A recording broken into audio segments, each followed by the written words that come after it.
Halo semuanya, balik lagi dengan saya teman-teman ya di Trader ID. Nah, seperti biasa ya, hari ini kita akan membahas IHSG dan 6 saham. Sebelum lanjut ke pembahasan, disclaimer on dulu ya, karena video ini bukanlah ajakan untuk membeli maupun menjual suatu saham tertentu ya. Ini murni adalah analisa saya pribadi. Jadi silakan untuk dianalisa ulang ya, karena nanti baik keuntungan maupun kerugian itu balik ke resiko masing-masing. Nah, yang pertama kita bahas IHSG ya. IHSG hari ini terlihat cukup kuat ya, dia kembali menunjukkan kenaikan 0,55%, ditutup di level 7275 ya, dengan net foreign beli per saat ini masih oke ya. Cuma yang gerakin IHSG itu cenderung di sektor komoditi, kemudian second liner ya. Blue chip per saat ini ya, per hari ini kalaupun naik itu masih naik tipis-tipis ya, sekitaran 0, sekian persen. Jadi untuk saat ini blue chip masih saya skip dulu ya, tapi buat teman-teman yang udah beli dari bawah, tinggal set trailing stop untuk area beli. Untuk saat ini saya belum mau entry lagi ya, tinggal set trailing stop aja. Nah, kemudian untuk IHSG, harapan saya masih sama ya, IHSG koreksi dulu ke sekitaran sini, habis itu baru menunjukkan kenaikan. Nah, karena kalau menurut saya pribadi, kalau IHSG naik terus itu nanti koreksinya bisa dalam teman-teman. Jadi saya harapkan dia koreksi dulu ya, koreksi sampai sinilah, sampai 7140-an, habis itu rebound lagi. Oke, untuk watchlist saham yang kita bahas kemarin yang hari ini gerak itu cuma Excel ya, yang lainnya masih konsolidasi dan itu masih oke teman-teman ya, masih oke, masih just need time lah, masih perlu waktu, jadi masih layak buat teman-teman beli lah yang lainnya itu. Oke, kemudian saham pertama yang akan saya bahas hari ini yaitu saham DOIT.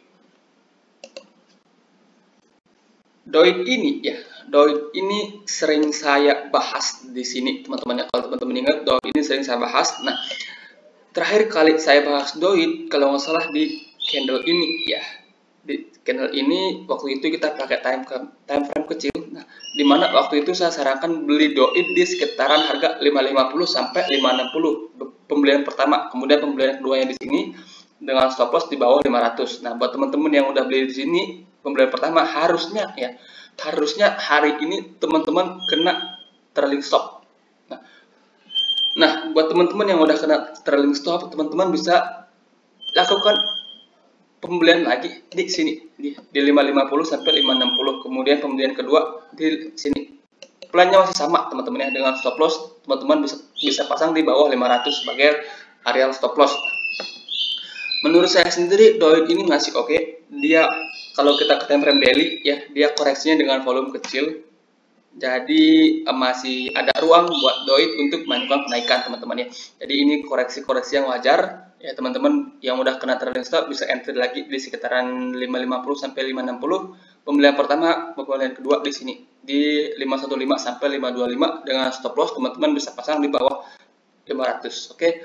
Itu untuk DOIT so far masih oke. Kemudian ada TINS. TINS ini adalah watchlist kita minggu lalu teman-teman, dan baru jalannya hari ini ya. TINS ini minggu lalu saya bahas kalau nggak salah di mana ya, lupa saya, di sekitaran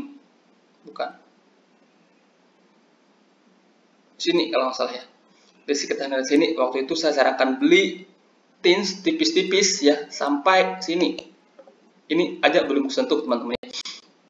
Nah, hari ini TINS ya melanjutkan kenaikan dengan volume yang kembali meningkat teman-teman. Jadi so far TINS masih oke, trennya masih bagus. Nah, ada potensi TINS ke 2300, itu masih ada spare sekitar 10%-an ya. Jadi buat teman-teman yang udah beli, set trailing stop jangan lupa ya. Buat teman-teman yang baru mau entry gimana? Saat ini risknya udah cukup jauh ya. Support terdekat ada di sini, di 1975 sampai 1950. Kalau dia koreksi sampai situ, volumenya kecil, teman-teman bisa entry ya. Dengan stop loss teman-teman bisa pasang di bawah ini, di bawah 1850 sebagai area stop loss. So far ya, menurut saya pribadi TINS ini masih oke.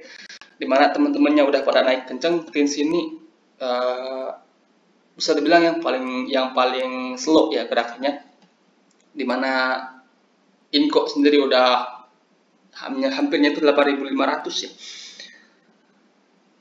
Kemudian Antam juga udah naik. Nah, Teens ini yang paling slow sih gerakannya, tapi menurut saya masih oke juga ya. Gerakannya slow, tapi apa namanya?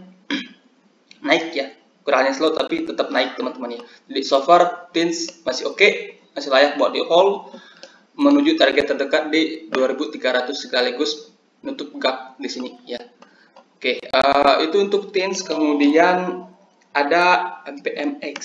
MPMX ini sebenarnya saya ketinggalan ya. MPMX pernah saya sarankan beli di sini. Ini udah ada plannya sampai target, habis itu turun. Harusnya buat teman-teman yang beli waktu itu kena trailing stop.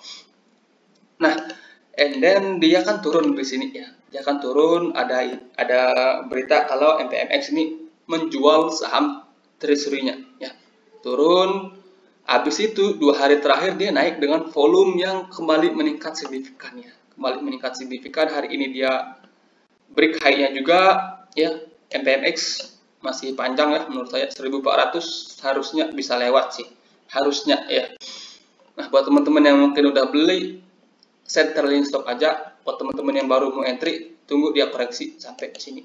Sekitaran 1200 sampai 1250 ya. Areal ini teman-teman bisa manfaatkan sebagai areal beli.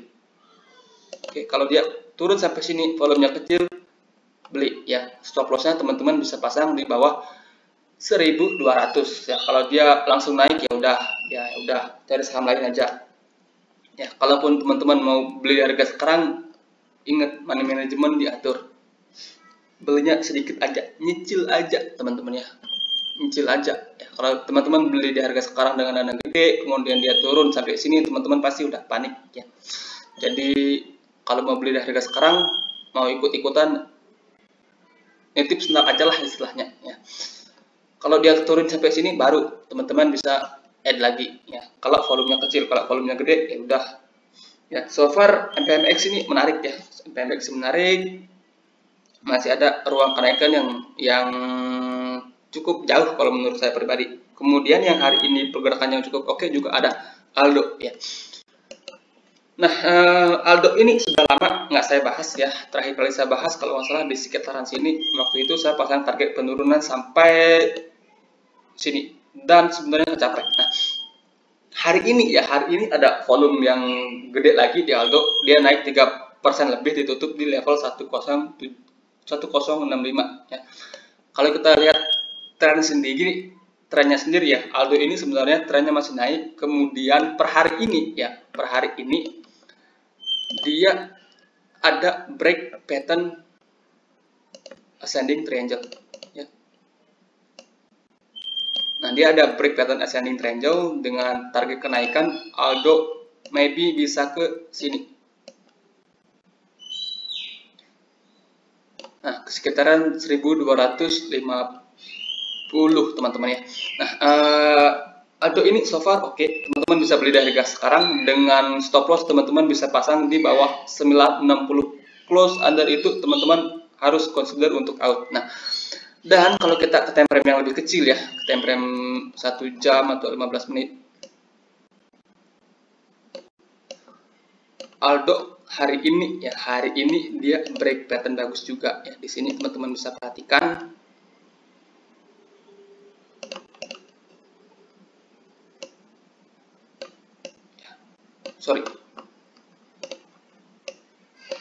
Nah, di sini Aldo break pattern inverted head and shoulders.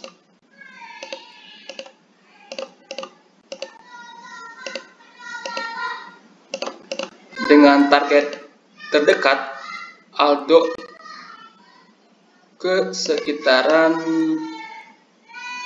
1100 dan merupakan resisten di situ ya. Dengan target terdekat ke situ Aldo ya so far menarik kalau menurut saya ya. Menarik, ada ruang Aldo ini untuk kembali melanjutkan kenaikan. Jadi buat teman-teman yang tertarik bisa ya, di harga sekarang bisa beli. Stop lossnya masih jauh ya, jadi beli sekarang, beli setengah porsi dulu, kemudian setengahnya lagi entry di sekitaran sini ya, atau entry lagi ketika dia break dari 1160 ya. So far Aldo ini ada potensi untuk kembali melanjutkan kenaikan, jadi menarik ya menurut saya untuk Aldo. Kemudian dua saham terakhir itu ada saham requestan dari viewers. Yang pertama Jasa Marga. Oke, kita perlu cek dulu ya. Nah, Jasa Marga sendiri ya, kalau kita lihat trennya itu masih turun teman-teman ya. Nah, terakhir kali saya bahas Jasa Marga kalau nggak salah di sini ya. Waktu itu saya sarankan beli, kemudian dia sempat naik, yang pasang trailing stop harusnya kena trailing stop. Nah, hari ini Jasa Marga itu berpeluang membentuk pattern yang sama per hari ini. Kalau kita perhatikan di sini ada peluang dia membentuk pattern ascending triangle. Jadi dia kalau koreksi sampai sini masih oke ya, ke sekitaran 3.600. Kalau koreksi sampai itu menurut saya masih oke, dan maybe abis itu dia melanjutkan kenaikan. Hopefully seperti itu teman-teman ya. Tapi market yang menentukan. But so far ini udah mulai menarik ya, udah ada volume gede di sini. Jadi udah bisa diperhatikan kalau menurut saya untuk saham JSNR ini. Beli buy and support di sekitaran 3.600, kemudian stop lossnya teman-teman bisa pasang di bawah sini ya, di bawah 3.500 sebagai area stop loss. Belinya di sini, stop lossnya di sini. Atau kalau beli setengah dari harga sekarang oke, kemudian setengahnya lagi di sini, atau setengahnya lagi ketika dia confirm break dari 3.900 ya. Kalau JSMR ini ya mampu break dari 3.900, itu potensinya cukup oke.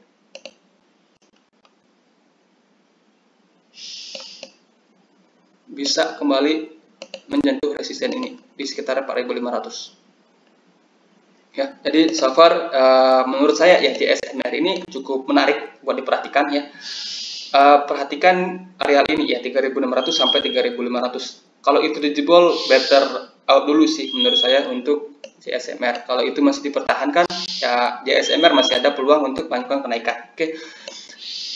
Oke, itu untuk JSMR. Kemudian yang terakhir ada IPPE. Nah, IPPE ini juga salah satu saham requestan ya, dan menurut saya kalau dilihat secara teknikal saham ini kurang menarik sih ya, sorry to say ya. Terakhir kali saya bahas kalau nggak salah di sini ya, terakhir kali saya bahas kalau nggak salah di sini, waktu itu saya sarankan beli kalau dia koreksi sampai sini. Nah, habis itu dia langsung naik, nggak koreksi. Kalaupun ada yang buy on record di sini, harusnya kena trailing stop karena dia sempat kembali melakukan kenaikan. Nah, untuk saat ini ya, ini bisa kita perbesar dulu. JSMR lagi ya. IPPE ini udah kurang menarik teman-teman. Dia udah membentuk downtrend. Nah, di sini dia udah membentuk downtrend. Udah membentuk lower low baru ya, dan di sini juga ada pattern lanjutan yang namanya bearish pennant. Oke, kalau ini sampai dijebol lagi, maka IPPE ada peluang melanjutkan penurunan. Sampai mana? Maybe sampai sini dulu ya, sampai 260. Kemudian kalau itu juga masih dijebol, 260 juga masih dijebol, maka target penurunannya itu jauh.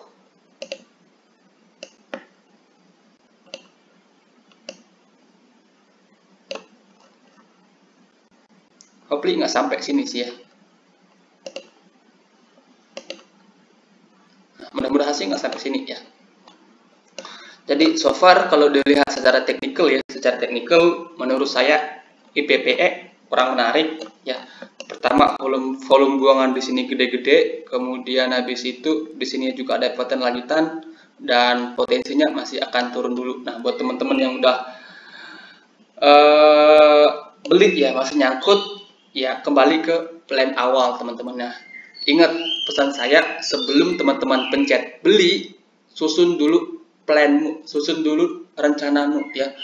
Saham itu nggak selalu bergerak naik, pasti akan ada turunnya. Nah, teman-teman harus siap ketika sahamnya turun harus ngapain. Itu paling penting ya. Itu poin yang paling penting di dunia saham kalau teman-teman mau trading. Oke. Sekian ya untuk pembahasan kali ini. Semoga bermanfaat dan mudah-mudahan analisa saya di IPPE ini salah teman-teman. Mudah-mudahan saya salah dan mudah-mudahan dia lanjut kembali rebound dan melanjutkan kenaikan. Oke.